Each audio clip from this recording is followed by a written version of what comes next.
Bismillahirrahmanirrahim. Assalamualaikum warahmatullahi wabarakatuh. Nahmaduhu wa nasta'inuhu wa na'udzu billahi min shururi anfusina wa min sayyiati a'malina. Wassalli wa sallim ala nabiyyina wa habibina wa qudwatina Muhammad wa ala alihi wa sahbihi ajma'in. Faqala Allah fil Qur'an, a'udzu billahi as-sami'il 'alim minasy syaithanir rajim.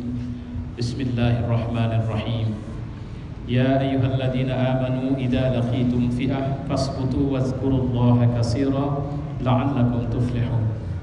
Wa ati'u Allaha wa rasulahu wa la tanaza'u fatabshalu wa tadhhaba rihukum wasbiru innallaha ma'as sabirin.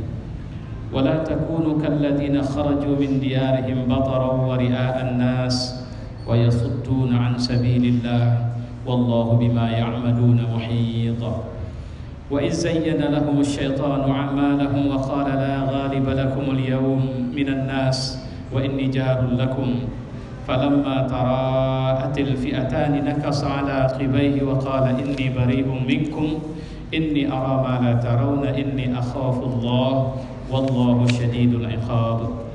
Idh yaqulul munafiquna wal ladzina fi qulubihim marad gharra haula'i dinuhum wa man yatawakkal 'ala Allah fa innallaha 'azizun hakim. Shadaqallahu wa shadaqa rasuluhu wa ba'du. Surat Al-Anfal ayat 45 sampai ayat 49. Para asatidz, bapak-bapak, ibu-ibu, saudara-saudara, alhamdulillah kita bertemu pada sore lepas salat maghrib ini, dan insyaallah saya ingin mengajak kita untuk mentadabburi. Kalau bahasa tadabbur itu lebih kepada melakukan perenungan. Jadi bukan kapasitas saya untuk mentalakikan ayat ini dan kemudian menafsirkannya kepada kita, walaupun saya berpedoman kepada tafsir fi zilalil Quran yang dikarang oleh Sayyid Qutb, dan insyaallah saya melihat ini menjadi pelajaran penting dan baik buat kita semua dengan kondisi masyarakat muslim khususnya di Indonesia sedang mengalami gelombang. Saya bilang gelombang ini, jadi bukan satu dua, ini fitnah yang melanda kita. Karena gelombang fitnah ini datang dari berbagai sisi. Dan sekarang di puncak gelombang itu kita melihat adanya kecenderungan sekelompok, ya, dari kelompok yang tidak menyukai Islam untuk berupaya memikirkan Islam dari pentas kehidupan di negeri kita. Dan itu saya tidak sedang bicara hanya sekedar kasus yang terakhir itu, ya. Kalau kasus itu saya banyak orang tanya sama saya, maka saya mengatakan bahwa ayat ini membuat saya semakin yakin. Jadi orang-orang bingung, ini gimana ini, tidak belum tentu dihukum. Percayalah, hukuman itu akan diberikan kepadanya. Terlepas dari itu hukum dari negeri ini atau hukum Allah Subhanahu wa taala. Dan saya merasakan bahwa Allah sedang menjalankan makarnya.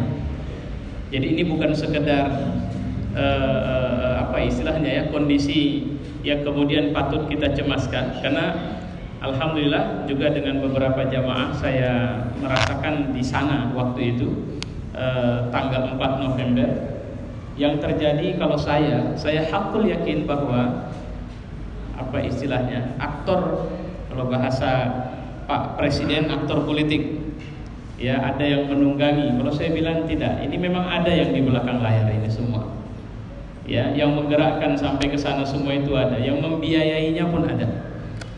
Dan saya yakin itu Allah Subhanahu wa taala. Kenapa saya bilang yang membiayainya Allah? Saya merasakan sendiri bagaimana ketika kita sudah berjalan ke sana, di barisan second line, third line, fourth line, fifth line, istilahnya garis kedua, ketiga, keempat, itu berbondong-bondong orang kemudian memberikan bantuan dengan macam-macam bantuannya. Ada yang memberikan dana infak, ada yang memberikan macam-macam. Jadi artinya tidak ada kekuatan. Dan saya, umur saya insya Allah 1 Januari nanti 44 tahun persis. Jadi sepanjang saya hidup, saya baru ini ada gerakan yang 4 November tadi itu, baru ketemu ini saya. Bahkan 98 pun, kalau pada hari H yang kumpul sampai ada kemarin kali-kali rasional itu 2 sampai 3 jutaan sebenarnya, itu juga baru itu. Dan yang menarik bukan jumlahnya, tapi ketertibannya. Telinga kami tidak mendengarkan ada nama kiai yang disebut-sebut, diagungkan. Hidup si Anu, hidup Kiai Anu, hidup Habib Anu, hidup partai Anu, hidup ormas Anu, nggak ada. Dari pagi sampai malam itu yang dibesarkan cuma satu nama, Allahu Akbar, Allahu Akbar, La ilaha illallah. Jadi ya kalaulah boleh itu dianggap sebagai amal soleh, itu amal soleh yang paling menyenangkan sebenarnya, karena ikut serta dalam sejarah itu. Nah, cuma banyak orang yang kemudian belakangan jadi cemas, apakah mungkin kita bisa memenangkan ini? Saya bilang, kalau sudah Allah ikut menggerakkan, apakah Allah mau ikut gerakan yang gagal? Allah tidak akan ikut dalam gerakan yang gagal. Cobalah perhatikan dalam sekian tahap, sampai-sampai mereka panggil pembicara atau ahli tafsir dari Mesir. Saya tidak bilang, coba bayangkan, Masya Allah, saya itu yang paling terakhir. Apa yang dibuat Allah dengan itu? Maka Allah merekayasa makarnya sehingga itu orang pulang balik ke Mesir. Itu yang terakhir saya rasakan.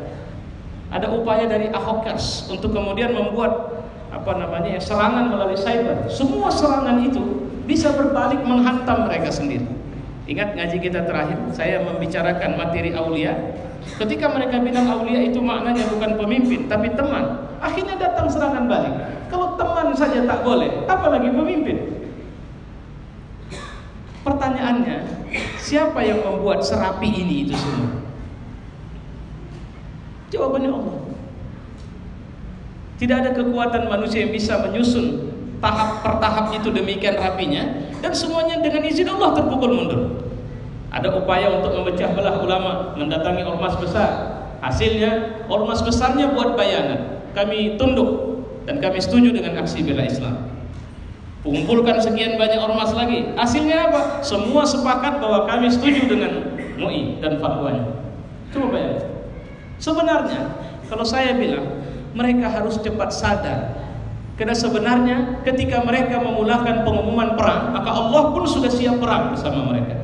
Kalau bahasanya itu, walaupun ini nggak usah terlalu khawatir dan dramatik bahwa kita akan terjadi seperti Suriah. Saya nggak sampai ke situ kelihatannya.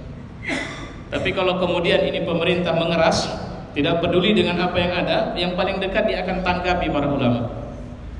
Dan kalau dia sudah tanggapi para ulama, maka rezim kita akan setback, na'udzubillah min zalik, dan saya tidak yakin itu akan dilakukan.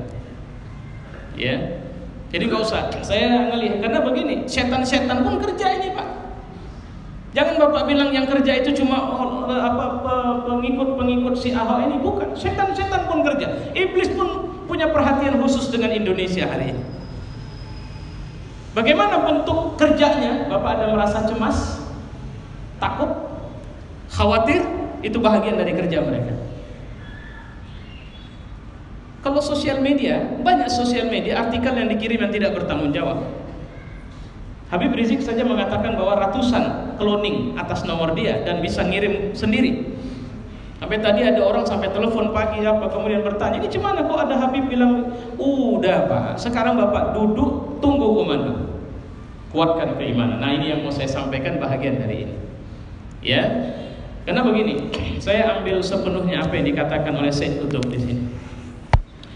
Ayat 100 Al-Anfal ayat 45 sampai 49 terhimpun beberapa makna dan isyarat, kaidah dan pengarahan, lukisan dan pemandangan, peristiwa-peristiwa perang dipersonifikasikan seakan-akan sebuah kehidupan nyata. Diungkapkan pula getar-getar hati, perasaan, nurani, batin yang memang perlu dilukiskan dengan ungkapan sedemikian rupa untuk menggambarkan kondisi di lapangan. Ini kan ayat ini bicara, mayoritas surat ini kecenderungannya bicara kepada perang Badar ya. Perang Badar itu perang kita nggak siap, Pak. Makanya setan wajar dong memasukkan kecemasan. Kita nggak punya apa-apa, kita nggak ada power. Semua mereka punya, media mereka punya. Coba hari ini media yang di TV itu udah nggak laku. Saya kelihatan sekali sekarang orang kalau dia sudah ada berita sekarang dia tengok handphonenya, dia cari apa ada yang nge-share ke saya artikel peristiwa tentang ini. Orang kalau ada satu TV malah sepakat sepertinya umat Islam Indonesia untuk menyebutkan itu TV yang selalu menipu. Artinya Pak, Allah senang jaga kita ini. Nah, apa yang membuat saya semakin menguat mengatakan ini? Pertama, Allah kirim pewaris Nabi untuk di garda depan. Al-ulama warasatul anbiya. Ulama itu pewaris Nabi. Jadi kalau ada orang bilang ini mau buat ancam NKRI, yang ngancam siapa? Karena sebab NKRI terancamlah kita turun ini sekarang. Karena kalau ini dibiarkan akan ada orang yang suka-suka untuk kemudian menyatakan apa yang dia mau seenak perutnya untuk melakukan tindakan-tindakan yang bisa membelah kita untuk kemudian membuat kita membela agama kita. Kurang apa lagi? Satu Indonesia sudah turun. Nah, ini yang harus kita pahami ini. Ya. Dan yang menarik dari semua ini juga kelihatan sekali kalau mau kita pahami. Tadi saya bilang ulama warasatul anbiya. Warasatul anbiya sebagai pewaris Nabi, dia turun ke lapangan itu karena dua sebab. Amar ma'ruf, nahi munkar. Hari ini power kita nggak punya, maka ulama turun. Yang selama ini hanya di pesantrennya, yang selama ini hanya mengajar mengaji dan tidak peduli yang lain. Ada orang pilkada, itu urusanmu. Ada orang bicara politik, ini semua ikut. Udah kalian saja ambil sana, saya ngajar majelis taklim. Hari ini tidak, dia turun ke lapangan. Siapa yang menggerakkan mereka? Itu adalah karena sebab agama, dan itu Allah Subhanahu wa taala. Jadi kalau sudah ulama di garda depan, hati-hati. Maaf cakap saya, Suriah pertama sekali terjadi peristiwa, itu yang maju bukan ulama.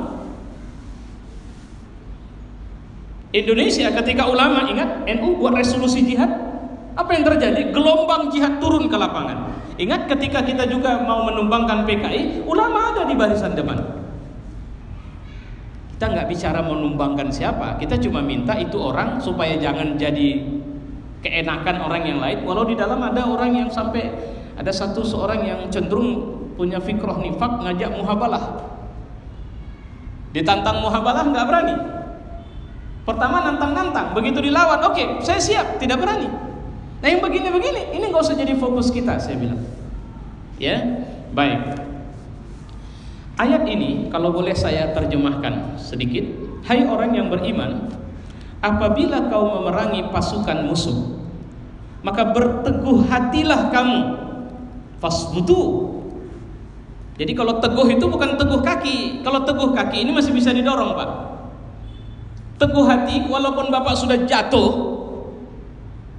dan diseret, Bapak tidak akan merubah keyakinan Bapak. Itu yang dimaksud dengan teguh hati itu. Kalau teguh pendirian, belum tentu juga. Tawar 1 rupiah, 2 rupiah, 100 rupiah, 100 juta, 100 miliar, itu bisa goyang. Tapi kalau sudah hati yang teguh, Allah bilang bukan fasbutu, itu lebih mengarah kepada hati kita. Sehingga ingat Ubadah ketika beliau tertebas kakinya dalam perang Badar, Masya Allah. Jadi perang Badar, perang zaman Nabi itu kan sebelum perang dimulai, perang tanding dulu itu, 1 lawan 1. Jadi Hamzah maju, Ali bin Abi Thalib maju, dan Ubadah bin Samit dia maju. Ya. Kalau saya khilaf dengan nama yang saya sebutkan ini, nanti tolong koreksi saya. Hamzah menang, Ali menang, tapi dia tidak, kakinya tertebas. Sehingga dia ditarik mundur, darah bercecer, dan ketika Rasulullah mengunjunginya dengan wajah yang sudah mulai memucat, keluar satu kalimat yang dia bertanya kepada Rasulullah. Dia tidak menangis, dia cuma satu pertanyaan, alastu syahidan ya Rasulullah, aku syahid enggak ya Rasul kalau aku mati dalam kondisi begini? Nabi mengatakan asyhadu bi annaka syahidan, aku bersaksi kau syahid. Nah, ini syahid pertama dalam perang Badar itu. Kenapa dia masih tegar? Jawabannya tadi, hatinya yang teguh.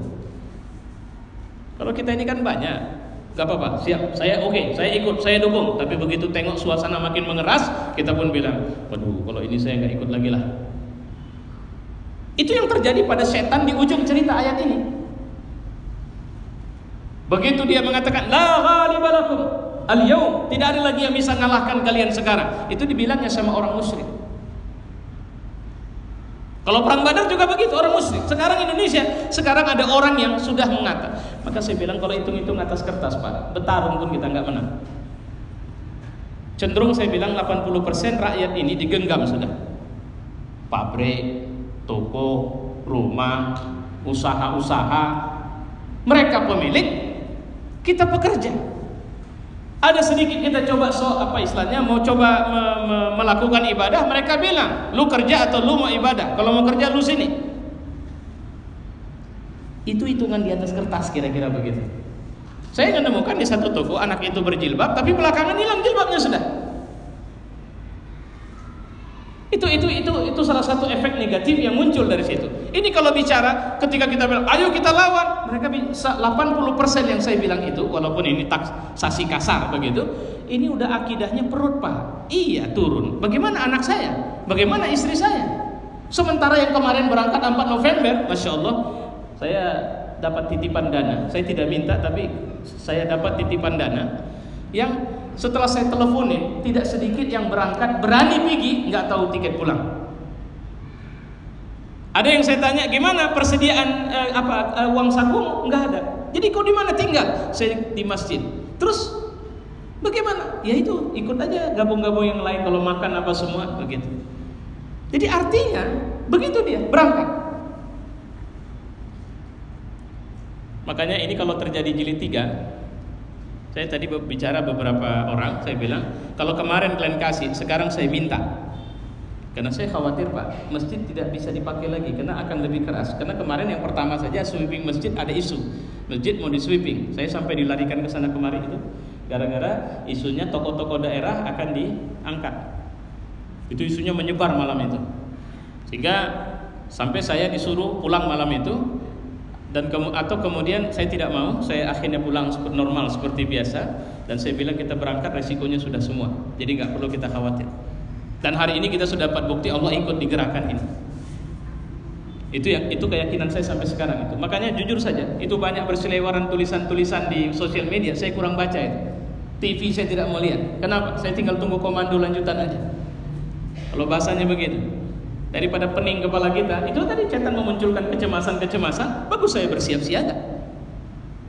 Nah, yaitu kemantapan hati. Yang bahasa Quran tadi fasbutu. Fasbutu itu artinya apa? Mantap hatinya sudah. Jangan goyang. Wah, kalau kalian sudah berhadap-hadapan dan ketemu jumlah mereka jauh lebih besar, kesiapan mereka jauh lebih hebat, Allah mengatakan fasbutu, tegak, tenang saja. Masya Allah. Bayangin 300 lawan 1000. Kita pernah kejadian 20.000 lawan 3.000 lawan 40.000. Alhamdulillah kita memenangkan pertarungan walaupun harus mundur karena besarnya jumlah mereka. Karena mereka perang dengan semangat takut. Coba lihat sekarang, kecenderungan mereka yang membela si Ahok itu sudah dengan logika takut. Ya biasanya orang takut lebih beringas, itu aja masalahnya. Lebih berani gitu. Sehingga segala cara memecah umat pun mau dia buat, memecah ulama pun mau dia buat. Kenapa? Takut. Dan itulah yang sebenarnya menjadi kekuatan bagi kita insyaallah. Ya. Kemantapan hati merupakan pembuka jalan untuk mendapatkan kemenangan. Karena golongan yang lebih mantap dan teguh hatinya lah yang lebih dominan mendapat kemenangan. Jadi nggak perlu panik. Ya. Kalaupun mereka mau berteguh hati, niscaya musuh akan menjadi lemah dan berantakan. Apakah gerangan yang dapat menggoyahkan kaki orang beriman? Sedangkan mereka percaya akan mendapatkan salah satu dari dua peruntukan baik, mati syahid atau menang. Apalagi? Wah Pak jangan nekat. Ini bukan nekat. Ini peluang. Allah sedang kasih peluang sama Indonesia insyaallah. Mau nggak ikut? Artinya kalau ini lolos ini satu, maka akan ada orang yang mencaci Quran dan kita tidak berdaya lagi. Akan ada orang yang mencaci Rasulullah dan kita tidak berdaya lagi. Mereka pakai dalil yang mereka buat, sementara kita hanya bisa mengeluarkan air mata. Ini masalahnya sekarang, bukan yang lain, gitu. Ya. Kemudian Allah mengatakan wazkurullaha katsira. Jadi yang pertama apa? Fasbutu. Tapi kemudian wazkurullaha katsira. Ya, ingatlah Allah sebanyak-banyaknya. Adapun banyak berzikir kepada Allah ketika bertemu dan berhadapan dengan musuh ini merupakan pengarahan abadi bagi orang yang beriman. Coba bayangkan, lagi perang Allah suruh kita zikir banyak. Kenapa? Karena itu sinyal yang kita bangun. Ibarat handphone, kemarin handphone nggak punya sinyal, tapi takbir la ilaha illallah Allahu akbar itu membuat sinyal kita tetap terhubung langsung dengan Allah Subhanahu wa taala. Allah suruh kita berzikir, ingat aku sebanyak-banyaknya. Jangan takut kalian, aku ada sama kalian. Kira-kira begitu. Ya. juga merupakan ajaran yang berlaku dan telah mantap dalam hati orang-orang mukmin. Hal ini telah diceritakan oleh Al-Quran mengenai sejarah kaum muslimin di dalam estafet sejarah iman, ya, dan seterusnya. Kemudian setelah Allah mengatakan bahwa bagaimana menjaga kemantapan hati dan kemudian zikir kepada Allah sebanyak-banyaknya, ini akan menunaikan macam-macam fungsi, yaitu berhubungan dengan kekuatan yang tidak terkalahkan. Bayangin kalau kita bilang astagfirullah, astagfirullah, la ilaha illallah, subhanallah, hasbunallah wa ni'mal wakil, dan seterusnya, maka kita sedang membangun kontak dengan kekuatan yang tidak akan pernah dikalahkan oleh makhluk. Itu dia. Itu rahasia kenapa Rasulullah bisa tenang dalam pertempuran manapun. Itu rahasia kenapa orang Palestina sudah diblokade, sudah diupayakan bunuh, sudah diupayakan melakukan genosida, mereka masih bisa bertahan. Kenapa? Mereka zikir kepada Allah sebanyak-banyaknya. Ya. Hal ini juga untuk menegaskan terhadap kewajiban ini, kewajiban berzikir, mengingat Allah dalam kondisi paling sulit dan paling berat sekalipun. Kalau kondisi tenang, kita jauh lebih sebenarnya Bapak kalau sakit butuh sembuh kan? Kalau sembuh siapa yang kasih? Allah. Kalau Allah yang kasih, kenapa tidak dekat dan ingat sama Dia, berzikir kepadanya? Itu yang seringkali setan kita difokuskannya kepada dokter. Kita lupa bahwa dekat kepada Allah. Sehingga kita menjadi siap dengan semua kemungkinan yang ada, tapi yang pasti iman kita tidak rusak karena sebab penyakit, bahkan ketika ada kekuasaan, banyaklah berzikir kepada Allah. Ya. Karena banyak orang yang berkuasa, mereka akan mudah dilemahkan dengan harta, mereka akan mudah dilemahkan dengan kesenangan. Tapi kalau mereka ingat kepada Allah, harta dan kesenangan tidak mengganggu mereka. Karena bagi orang mukmin kesenangan itu adalah ketika dia dekat dengan Rabbul Alamin. Maka kalau kita melihat bahwa seorang mukmin dia punya hubungan terus-menerus kepada Allah setiap malamnya, itu di antara orang yang juga mereka sedang dekat sama Allah. Begitu juga dengan membaca Al-Quran dan semuanya. Ya. Kemudian yang patut kita pahami ayatnya ini, wa ati'ullaha wa rasulah, dan taatlah kepada Allah dan Rasulnya. Ini kenapa? Ikut garis komando. Kemarin bulan saya lupa yang terakhir saya ceramah di sini, saya bilang Allah menjelaskan bahwa menegaskan bahwa pemimpin kita itu Dia, Allah. Kalau begitu ikut garis komando Dia. Apa bentuknya? Taat sama Dia dan Rasulnya. Innama waliyukumullah wa rasuluh walladzina amanu. Ya, nah kalau begitu kita taat sama Allah dan taat kepada Rasulnya. Agar kaum mukminin terjun ke medan perang dan menyerahkan diri secara total kepada Allah. Jadi ada tawakal. Tapi saya mau bilang ya, jangan konyol. Kayak kemarin ketika tembakan berulang-ulang sudah ditembakkan, teman-teman bilang, "Ayo maju." Saya bilang, kita mau maju ngapain ke situ? Walaupun sebagian teman ada yang terkena, ada yang masuk rumah sakit juga. Ya, kemarin. Dan saya juga tapi kemudian menutup dengan sorban dan berjalan ke arah yang lebih aman, walaupun kemudian tembakan tidak berhenti dan muncul isu tadi, maka dipindahkan dari situ. Ya. Artinya kita pakai strategi mau maju, odol tidak ada, orang kan pakai ini kalau bisa menghindari gas air mata. Ini tidak, awak cuma bawa bukan tawakal, ini jadi pasrah nanti, jadi konyol. Karena kalau saya melihat itu puluhan orang yang dievakuasi, begitu banyak yang sudah terkapar. Walaupun yang kita dapat berita valid yang meninggal 1 orang, dan itu karena sebab gas air mata. Ya, karena gas air mata ini membuat mata bisa membengkak, memerah, dan kemudian sesak nafas. Itu yang paling gak enak itu ketika dia sudah terhirup. Ya, baik. Sehingga lenyaplah hal yang menyebabkan pertentangan dan perselisihan. Itu tadi, Pak, tapi katanya begini, ada komando nggak? Saya kalau begitu, saya bilang gitu.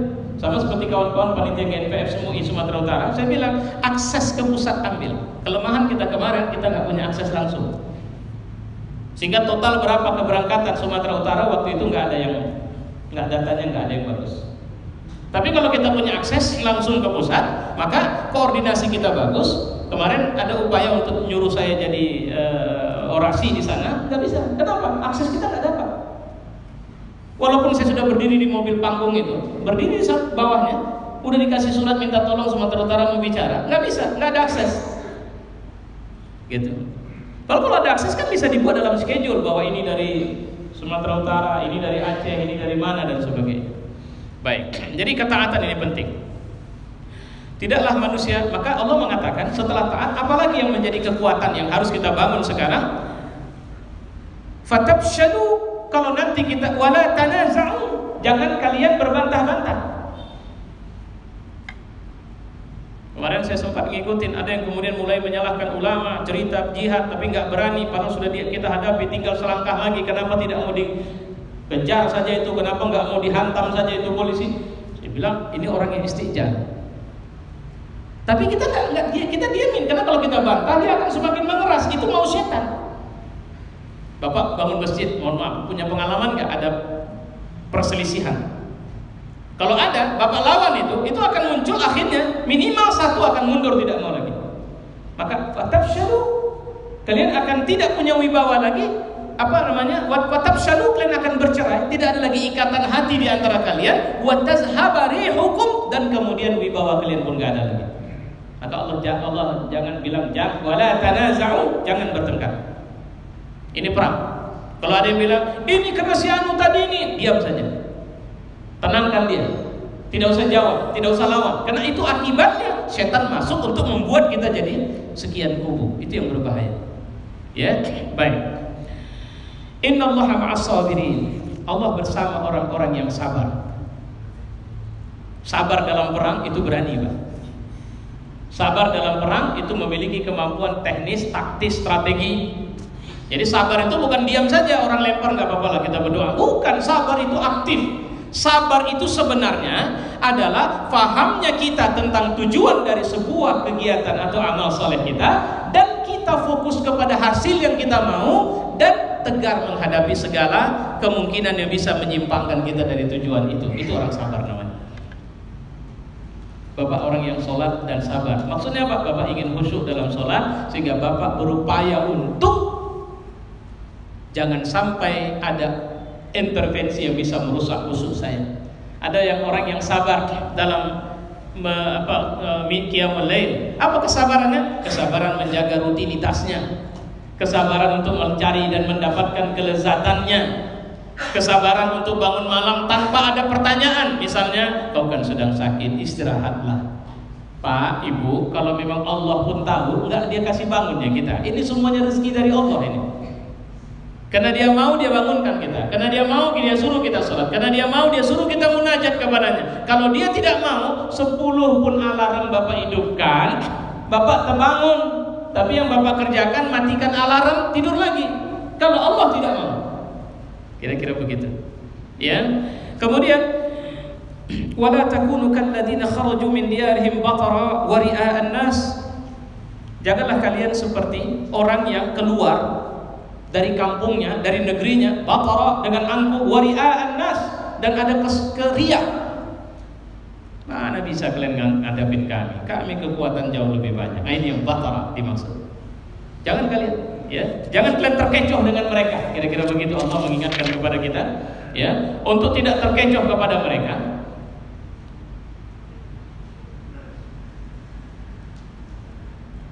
Dan kita juga jangan seperti itu. Wah, kita kemarin besar. Nah, ini hati-hati nih. Maka 25, misalnya kalau nanti perjalanannya akan sampai ke sana, 25, maka kita akan pasti lebih besar lagi. Jangan kayak mereka. Teruslah bersabar dan tawakal kepada Allah. Karena tidak hebat kita waktu itu yang berangkat, itu hebatnya Allah. Kalau Allah mau, jumlah kita bisa lebih banyak. Dan itu yang kemarin ketika perang Hunain juga terjadi, di mana Rasulullah itu dan para sahabat diuji Allah dengan kucar-kacirnya pasukan. Kenapa? Bukan masalah tidak punya kemampuan logistik. 12.000 pasukannya. Apa yang terjadi? Hancur, pecah barisan. Kayak ketika gas air mata ditembakkan, pecah barisan. Nabi sampai teriak, "Aku Muhammad ibn Abdullah, aku tidak pembohong." Barulah satu demi satu sahabat berkerumun di samping Rasulullah dan barisan mantap lagi. Kenapa? Merasa angkuh dengan jumlah.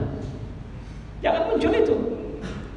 Itu masalah itu. Kalau muncul dengan jumlah, angkuh dengan jumlah, Allah tidak ikut lagi sama kita nanti. Jadi apa yang harus kita lakukan? Fazkurullaha katsira, ingat saja Allah sebanyak-banyaknya. Kalau ternyata kita meyakini Allah bersama kita, berharaplah Allah membantu kita dengan lebih banyak yang datang. Saya sekali lagi menekankan, bukan kita yang hebat. Nah, itu dia. Maka kemudian ada penjelasan lagi. Wa yasudduna an sabilillah. Sementara mereka itu segala yang mereka punya, mereka ingin menghambat kita dari jalan Allah. Sudah, kata si Ahok, nanti kalau sempat terjadi itu kita kembali ke negara barbar. Ini memang mulut sudah layak kalau bahasa kita mungkin ditabuk lah gitu. Mungkin ada yang bilang lebih dari itu pun sudah layak gitu kan. Karena kalau orang tanya sama saya, tipikal kafir harbi itu ya itu. Dia telah menjadi kafir yang memusuhi Islam, agama Allah. Tapi saya tidak mengeneralisasi ya bahwa orang-orang Cina semua enggak. Ini satu ini adalah kafir harbi ini.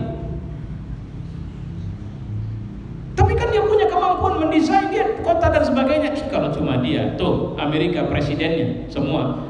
Coba negara-negara yang memusuhi Islam itu bagus nata kota, apa kita pinjam dia jadi kepala negara kita? Kan tidak begitu cara berpikirnya. Lihat misalnya Kelantan di Malaysia, satu-satunya negeri yang kabarnya dipimpin oleh satu partai yang menjalankan syariat Islam. Tapi apa yang terjadi?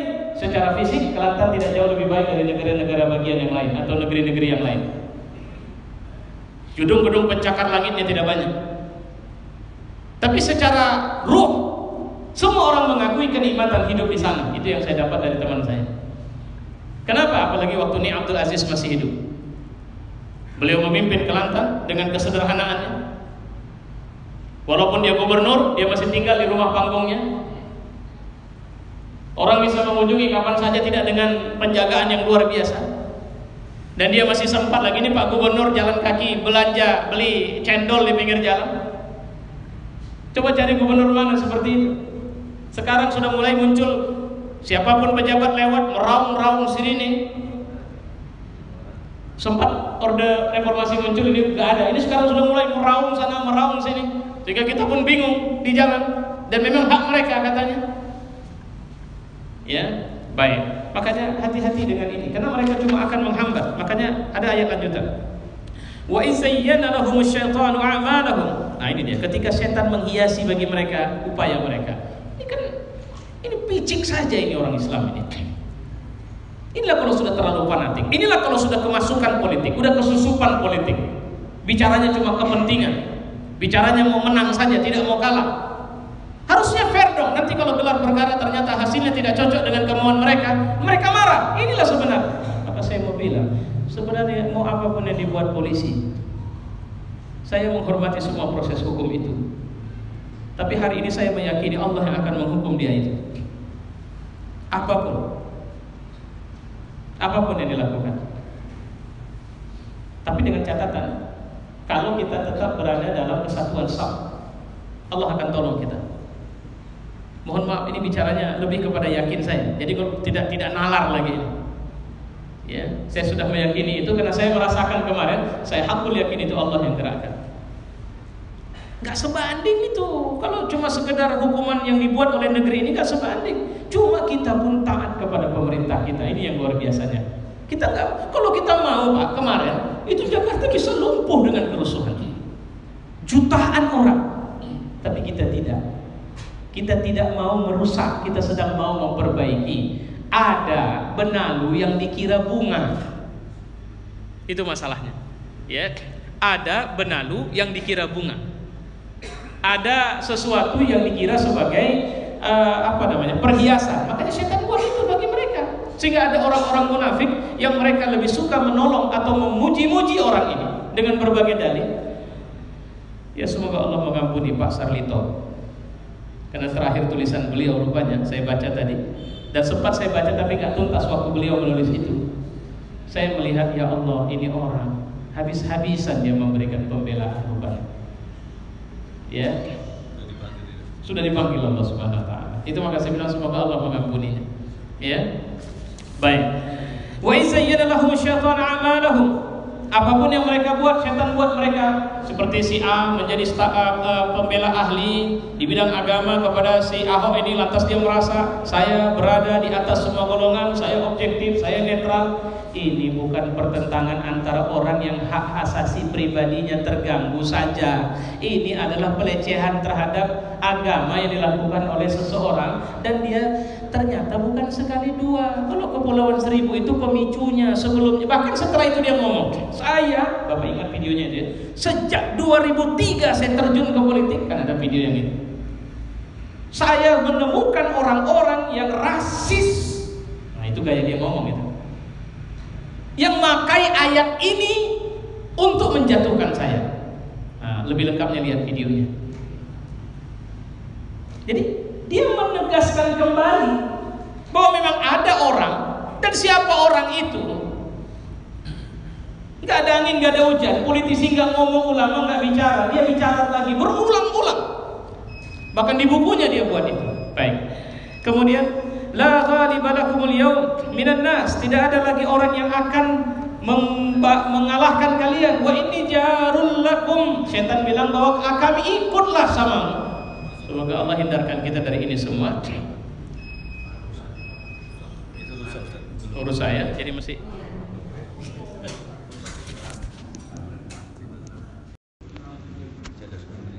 Ya. Inni jarul lakum. Jar kalau kita artikan tetangga, sohib, dekat. Nabi mengatakan kalau tetangga itu punya hak sampai pada tingkat 1, hak untuk dibaikin sebagai tetangga. Nah, setan menegaskan, inni jarul lakum. Aku dekat, aku pokoknya sama kalian lah, aku ikut sama kalian. Kira-kira begitu. Ya. Tapi kemudian ketika dia menemukan pasukan, ini yang saya belum nampak, tapi saya cenderung melihat ini sudah terjadi juga pada konteks hari ini. Begitu kelihatan, pertama kan nggak ada itu, mana mungkin bisa kumpul satu Indonesia, siapa yang bisa buat, kira-kira begitulah. Tapi begitu kelihatan massa ini, apa yang dilakukan? Dia meninggalkan semuanya. Ya, baik, kita lanjutkan lagi. Baik. Maka kemudian syaitan mengatakan seperti yang dibilang, falamma tara'atil fi'atani nakasa 'ala al-qibaihi wa qala inni bari'um minkum inni ara ma la tarawun inni akhafullah. Syaitan pun ternyata tidak berani ngelawan. Ya, apa dia bilang ketika syaitan, maka tatkala kedua pasukan telah dapat saling melihat, syaitan berbalik arah ke belakang. Jadi waktu itu kalau perang Badar, waktu itu iblis ikut dalam perang berwujud manusia. Dia bilang, aku siapkan, aku kirimkan bantuan untuk kalian. Pokoknya kita menang, gak ada yang bisa ngalahkan kalian sekarang. Jumlah kalian besar, kesiapan logistik sudah oke. Tapi begitu berhadapan dengan pasukan muslim dalam dipimpin oleh Rasulullah, iblis langsung lari ke belakang. Abu Jahal nanya, hei Pak, mau kemana? Apa kata dia?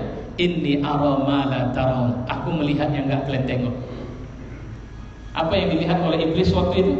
Iblis melihat pasukan malaikat sudah tersusun dan bersaf rapi mendampingi pasukan kaum muslimin yang jumlahnya secara zahir memang lebih sedikit.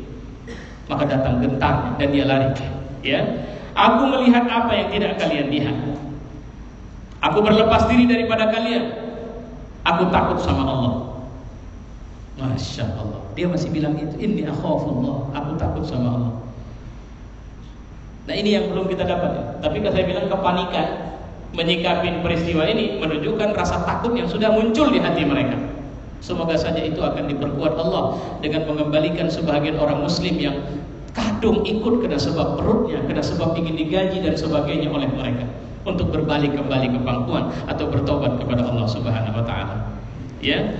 Nah, kemudian yang terakhir ayat ini, idh yaqulul munafiquna walladzina fi qulubihim marad. Ketika orang-orang munafik dan orang yang ada penyakit di dalam hatinya berkata, gharra haula'i dinuhum. Mereka adalah orang-orang mukmin yang ditipu oleh agama mereka. Mirip enggak, Pak? Gharra haula'i dinuhum. Ini orang-orang yang bela Islam ini ketipu ini. Ini ulama-ulama ini harus dikasih pengertian ini. Picik sekali pikiran. Logikanya, masa kita harus, walaupun saya menjumpai adanya orang-orang muslim yang mereka juga menjalankan ibadah agama dengan baik, yang penampilannya dalam beribadah mereka selalu menjaga sunnah-sunnah Nabi Sallallahu Alaihi Wasallam, tapi pada peristiwa ini mereka mengeluarkan fatwa, mereka menyampaikan fatwa ulama-ulama yang mereka ambil dari mana saja, dari sumber kelompok mereka, dan kemudian mengatakan bahwa tidak ada kebaikan dalam aksi-aksi ini. Saya menganggap, untuk menghadapi yang begini, orang sering tanya sama saya, apa yang harus kita buat Ustaz? Enggak usah ditanggapi dulu, nanti kita selesaikan dia. Kita urut dada kita banyak istighfar, kita kuatkan diri kita kepada Allah. Sampai ada satu yang kemudian mengatakan bahwa aksi ini bukan, aksi ini khawarij. Ya Allah, mulut orang yang lebih cepat menuduh orang lain itulah yang khawarij. Ketika umat ini berada dalam satu barisan, satu saf yang sama, bahu membahu, dari mulai ulama sampai kepada umatnya, semua turun. Bahkan saya melihat masjid-masjid di kisaran tempat aksi itu membuka diri, silakan menginap di kami kasih sarapan, kami sediakan tempat ber-AC, sebagainya. Saat itu mereka bilang bahwa orang-orang ini sebagai khawarij, bukan. Masya Allah. Saya bilang jahat sekali mereka. Tapi kalau tengok wajah masih muda-muda. Makanya kemarin ada yang tanya sama saya, udah capek saya ngadapin orang begitu, udah kalian biarkan saja itu. Nanti urusan mereka nanti. Kapan? Ketika Allah memberikan kekuatan dan kemenangan kepada kita, maka kita mau tanya sama mereka, apakah kau akan taat? Kata mereka mengedepankan ketaatan. Jika pemimpin salah, nasihatin. Saya belum lihat mereka melakukan nasihat. Ini karena kelompok ini ada kelompok garis kerasnya ini. Saya nggak mau sebut namanya karena menurut saya nama itu cenderung pejoratif juga, kasar dan tidak baik. Ya, kita pulangkan saja bahwa ini yang disebut dengan kelompok-kelompok yang mereka tasyaddud. Nah, kalau bahasa harakahnya atau bahasa fikih dakwahnya itu orang yang tasyaddud, memberat-beratkan, tapi kemudian berlebih-lebihan. Bahkan bisa juga ta'assub dengan keyakinan atau pikiran kelompok mereka sendiri, sehingga sama mereka surga untuk mereka lah, orang lain tidak bisa. Jadi tadi ada seorang teman juga begitu bilang begitu. Iya Pak, saya punya orang begitu. Begitu tengok agak lain ibadah kita, apa dia bilang? Itu ahli neraka itu semua, karena perilaku bid'ah. Nah ini yang saya maksud. Ini kelompok yang juga membahayakan ini. Ini sama dengan cara memecah belah ke dalam ini. Tapi semoga Allah tidak membuat itu terjadi di tengah kita. Makanya orang-orang ini itu kalian sedang ditipu oleh agama kalian. Ya. Wa may yatawakkal 'ala Allah fa innallaha 'azizun hakim. Di posisi ini Allah mengingatkan, menutup cerita ini dengan mengatakan, siapa yang bertawakal kepada Allah, Allah itu maha tinggi dan maha hakim. Makanya kalaulah kita jadikan ini ayat pedoman bagi apa yang terjadi kontekstual hari ini, saya hakul yakin ini akan berakhir dengan kemenangan umat Islam. Tapi saya masih cemas, semoga saja itu kecemasan saya sendiri dan tidak terbukti. Biasanya penyakit kita kalau sudah menang, kita nggak bersatu lagi, sehingga kemenangan itu hanya kemenangan sesaat dan kita pun tidak mendapatkan. Kalau bahasanya kita lebih sering jadi pendorong gerbong atau mobil mogok.